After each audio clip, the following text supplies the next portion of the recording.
Tell us about the swing that you witnessed in Cincinnati for so many years. Who didn't want to swing like Ken Griffey Jr.?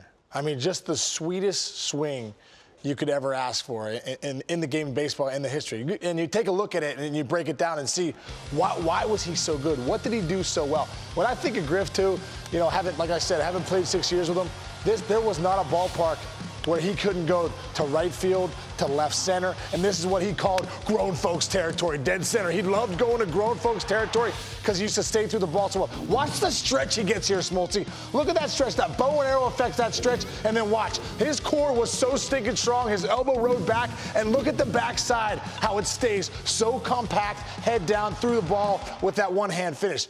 Listen, as a hitter, you have to have that flexibility. If you have the guys that have that real good flexibility up here that can get all the way back here, that's tough to do. He got that stretch where he would get that tension here, and then he would just unload it. And listen, this guy's core was as strong as anyone in the game. I truly believe that's the reason he was so good, because he would get the stretch like that bow and arrow effect, and then he would just unload it. He would step, and then watch the connection he would get here. This back elbow would ride down, and this is where he was so strong and different from everyone else, and the vision that he had. And then, bam, he closed that door. And when he'd catch balls out front, he wasn't catching them out here. He was catching them right here with all the power of that core, and that, bam, that beautiful top-hand finish. It was the thing of beauty.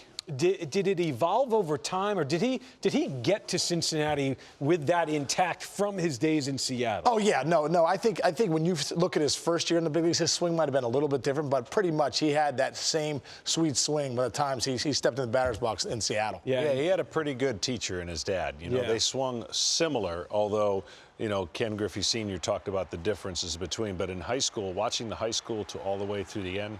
Yeah. Sickening. And having your dad, too, as your hitting coach growing up. Ken Griffey Sr. was my hitting coach in the big leagues for a few years, and when Junior was on the team. And pretty good teacher to have. Yeah, good genes and certainly good presence to be around Major League Baseball from the time he was little. He led his league in home runs 4 different times, Ken Griffey Jr., going to the Hall of Fame.